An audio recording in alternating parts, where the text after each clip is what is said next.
Welcome back to another episode of Can I Film This Video Without Accidentally Grabbing the Polaroids and f***ing up the whole set? Let's go.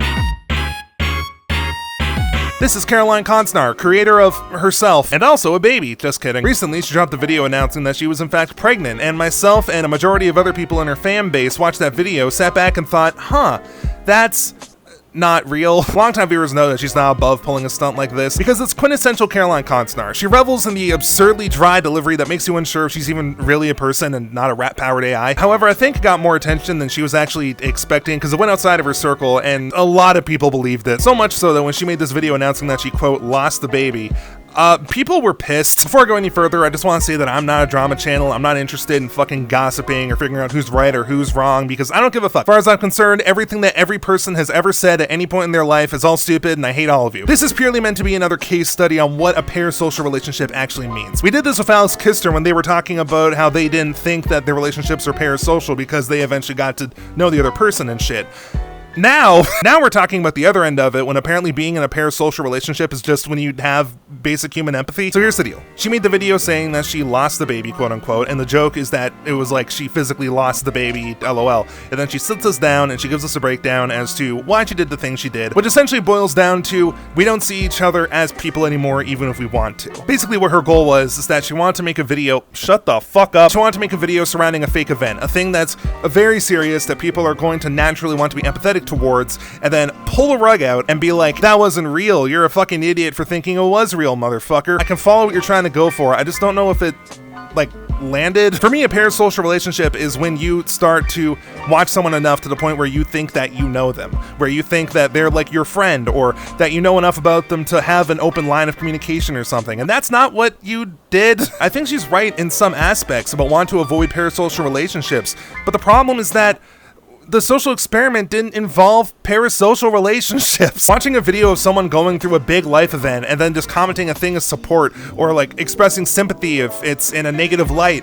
that's not a parasocial relationship. That's just called being a fucking human. I understand it's 2024 and we have to drench every interaction we have with each other in at least like 7 layers of irony, but believe it or not, there are people who genuinely just have a moral compass and actually give a shit about other people purely because that's the right thing to do. And then the kicker is that after she unveils this social experiment and says that none of this is real and you'll never have a connection with me. Unless you subscribe to my Patreon for $50 a month. What the fuck is going on? You heard that right. To cap off the social experiment, she's like, I don't like parasocial relationships, but if you want a parasocial relationship with me, give me $50 a month. You might be asking yourself, $50 a month? There's gotta be cheaper tiers, right? And there are, but $50 a month is the one where you actually get like the actual sensitive information or the updates that she talks about in the video. But I'm not interested in bullying anyone for having different tiers on their Patreon. I just have mine set to like as low as they can possibly go just because I feel bad otherwise. The current order of events, she makes a video saying she's pregnant. Everyone either said it was fake or at least likely fake, or people thought it was real and they offered messages of support and congratulations. And then she comes out and says that actually none of this is real and you're not real and I'm not real and we'll never be real unless you're on my Patreon, then we'll have a real connection. I keep screaming and God won't answer. She announced the Patreon because she wants to curb the amount of crazy fans that has access to sensitive information and personal updates about her. And that just makes me confused. Do you really think that the creepy weirdos in your audience aren't going to be the one willing to pay $50 for your Patreon to get access to personal information about your life because they feel like the price tag means you owe it to them? I would understand if it was like $1 or even like $5 because I feel like that's a fair price that, you know, some people might be able to afford if they really want to set something aside for their favorite content creators. But $50, that's like 5 times the price of a streaming service. Who's gonna pay that except for the people obsessed with you? Now, a lot of people take issue with the fact that she seemed to clickbait she did clickbait a miscarriage, and it essentially was a lecture on parasocial relationships capped with a Patreon ad. Now, different people have different levels of tolerances and sensibilities when it comes to dark humor in this avenue, and on top of that, the fact that I'm a cisgender penis haver means that I don't feel comfortable casting moral judgment or policing those kinds of jokes. Personally, I think you can make jokes about anything, but the things that are important are the audience and the intent. If you make a joke about a homosexual stereotype because you're satirizing how stupid it is by putting it in an absurdist context, that's a good joke. If you make a joke about a homosexual stereotype because you don't like gay people, that is not a good joke. You do not pass the vibe check, see you in hell. I'd argue that a lot of Caroline's past work has fallen in the first category of that example, or at the very least, it's just purely shock value. That's how O.J. Simpson protected himself against Nicole Brown. No. And I can also understand the audience aspect of it because she spent years establishing that she's not gonna shy away from saying fucked up weird shit. When I'm on cocaine, I can shake the baby to sleep faster than I can shake a gin and tonic. Obviously, people can manipulate other people's empathy for attention online, and that creates a form of parasocial relationship in itself. But I just don't think there was enough in the original video to really establish that. All I was seeing people say in the comments was, "This young woman is pregnant.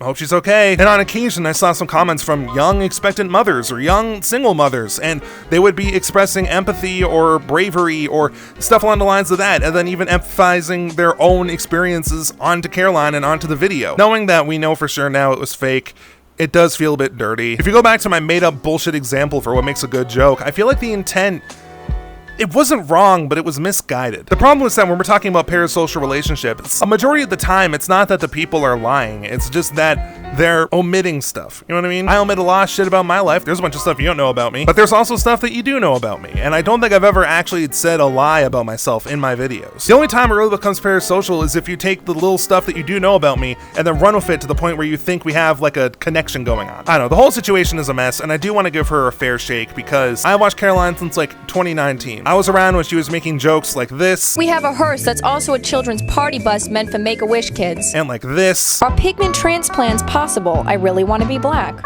Well, Michael Jackson did it. And even like this. If life's a highway, why not be the girl in my trunk? So I don't think she's a bad person. I just think she is...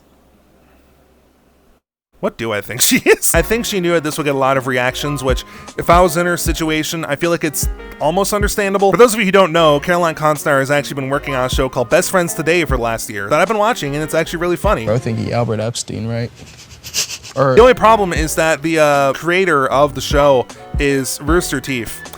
Yeah, so that source of income is not a thing anymore. They have said that they're still going to keep doing Best Friends Today and the sister podcast that they have with it, but obviously they aren't like salaried or whatever their payment was anymore. Like, you know, they're doing this shit independent now, and that's fucking terrifying. If I somehow manage to get to the point where I'm able to make a living off of YouTube, I would still probably keep working at my job, or at least switch to doing freelance shit for them, because I do not want to be caught with my dick in my hand one day if I end up losing this shit. This is me purely hypothesizing. That's what I think is happening with Caroline. She just lost her stuff at Rooster Teeth, and while she's gonna keep doing stuff, she probably doesn't know where her money's gonna come from. I don't know exactly what the best way would have been to come back to YouTube after not uploading for 2 years, but faking a pregnancy, blaming people for having empathy, and then telling them to give you money if you want a more personal connection with them is certainly a way to do it. Like I said, I think you should be able to joke about anything you want, but if the joke results in people who recently had a miscarriage grieving in your comments about losing their kids because it was triggering for them, I don't think it's a good joke. I think this is an example of what happens when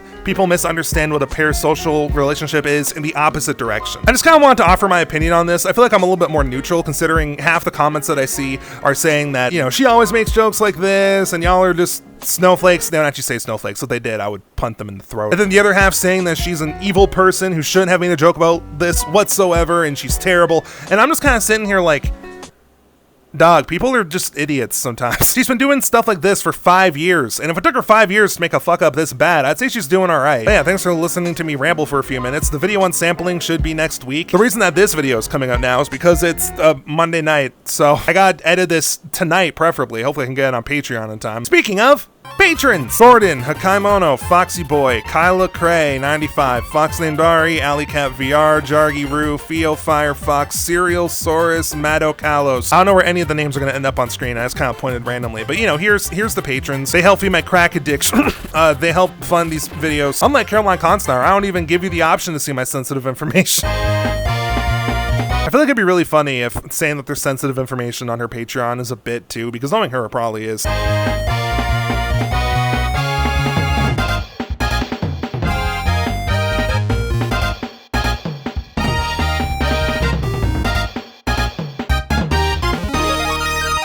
I managed to record this video without fucking up the Polaroids. Fuck you, bitches! Get the fuck off my dick!